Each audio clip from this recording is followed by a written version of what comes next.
today about my Blitz Buzz Phrog, hollow body frog, super soft. It's got integrated paddle tails on it, and the hook is just slightly smaller diameter, which allows for easy penetration into the roof of the fish's mouth, which gives you that improved hookup ratio. So one of the things that customers really like about this is the way it plops across the top of the water. Great action. One of the downsides to the frog is that if a fish strikes short, they can pull this continuous leg through the body. The other thing is after you catch a few, catch 100 fish on this frog, you may end up with torn up legs, and then you don't have a frog that you can fish with. So if you end up with a frog similar to this, we've got an option now for you to be able to fix that. I've come up with some replacement legs. Here's blue sapphire. I've got red. I've got white. I've got the brown color that would come with your natural red or your brown frog. I got black, and then I got the tea green color here that goes in the margarita frog. So I'm going to show you how to replace these legs. So first thing we're going to do, let's take this white one for example. We'll open up the blue package. On the back of the package, I do have some instructions on how to replace these legs. I provide in the package a pair of tweezers. Some of you may get along fine with using the tweezers to put the legs into the frog. Others may have better success with just a standard pair of needle nose pliers. On the end of the tweezers, there's a couple little plastic covers that go over the tips of the tweezers. Take those off and slide those over the hook. The key here on doing this is that way so you don't accidentally hook yourself when you're squeezing onto the frog to be able to put these legs in. Okay? So the first thing you want to do is once you get the frog legs open, you get your covers on, you got your leg. Again, you're going to notice how this is positioned. You can measure to kind of see how far that's going to go in.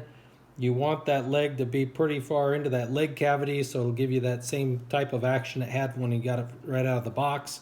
And you'll notice the key on the end of this, it's perpendicular, and that's to help hold the leg in the body. So once you get it in there. So first thing we want to do is we need to wet the cavity. So I'll just take I got some water right here. If I'm out in the boat, I might just use some spit. But otherwise, just put some water, in that cavity. Grab a hold of your frog leg. And then what I'll do is I'll dip that in the water. And now, again, take it to where the long ways goes with the opening and the leg. Take it, push it in, and turn it.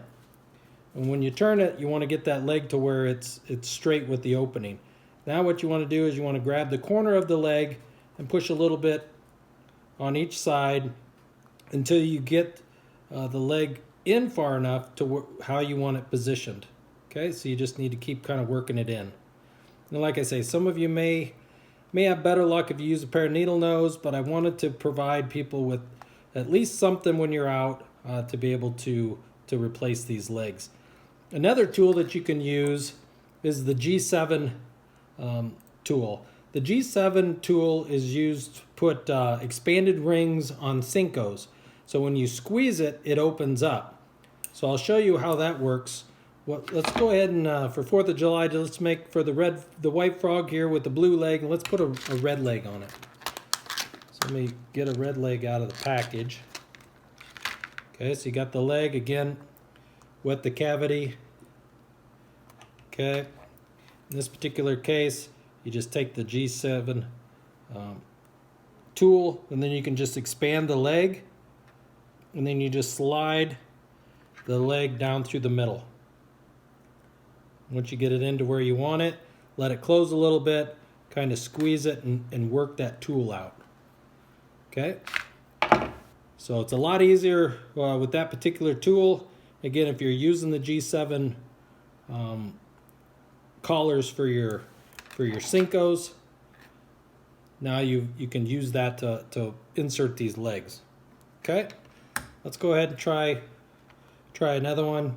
Got the brown frog here. Go ahead and I'll wet the opening. Let's just use another one of these blue legs that I've got out of the package. Again, just insert that and twist it. Kind of hold on to it let the tweezers open as you pull it out. And again, then just kind of work each corner in. Now what you may want to do to keep these legs in, once you get them in, is put just a little bit of super glue on the bottom. So wait till it's kind of dry, put a little bit of super glue right in there. That'll help kind of hold the leg. What you don't want to do, if you want to use Mend It, too much Mend It may melt the body and the leg material. Just the right amount of Mend It, you pretty much may not be able to then put in new replacement legs. So you need to be careful with the Mend It product. But with super glue, it should kind of break off, and then that way if you want to put different colored legs in, you can continually use the body. All right? So anyway, just wanted to let you guys know about this new option you have for the Buzz Phrog. If you do have an issue with the legs that come out, you can get ready for 4th of July. Get your white Buzz Phrog, get some red and blue legs, and you'll have a spirited frog when you're out fishing. Have a good day. Take care. Thanks a lot for all your support.